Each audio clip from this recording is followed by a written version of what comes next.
ست السيدة، صورة شعرية من ديوان الله عليك يا زمان الطيبين. هرجع معاكم مرة تانية للكانون اللي كان له عينين، عين كبيرة للطبيخ بس نارها كانت قوية، والصغيرة للسليق أو للقلية، والوقيت فوق السطوح كان الحطب، والقطن كان له عيدان زي الخشب، والجلة كانت على السطوح مترصصة زي رص البنايين ساعة البنا، والجلة كانت للخبيز أو للطبيخ، والطبيخ في الوقت ده كان صنفه إيه؟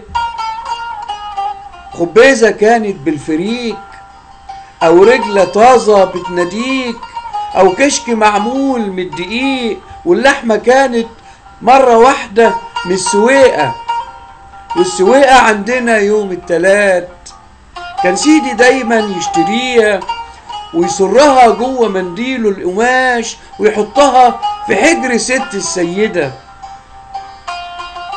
لاجل تطبخها بإيدها الطيبة.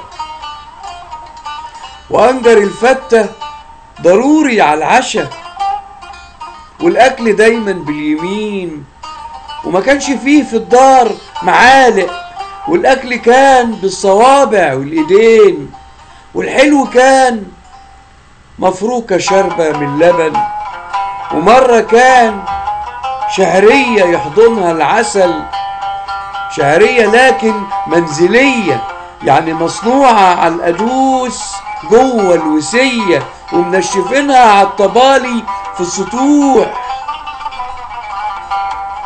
والحلو كان قرع العسل، كان سيدي دايما يشتريه، هو ده كان الطبيخ من غير مبالغة أو كسوف.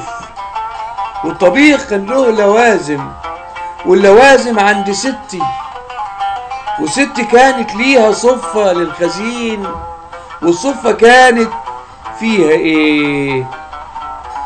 فيها زبدة، فيها قشطة، فيها جبنة، فيها دهن مسيحاه ومنشفاه جوه البرام، والمحلبة مليانة بيض، والقعبة كان فيها الجميد والشنايش والصفايح والطاقات، كانت عشش لاجل الحمام.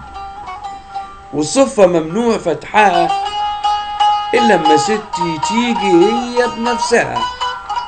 والجواب اشمعنى يعني تيجي هي بنفسها؟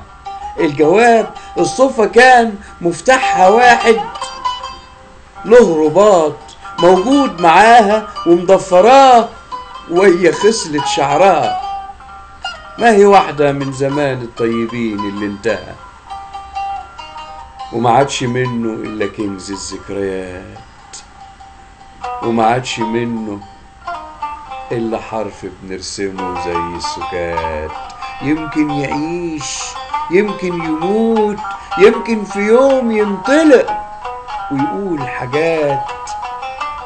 والله عليك يا زمان الطيبين ياللي انتهيت وما عادش منك إلا ريحة الذكريات.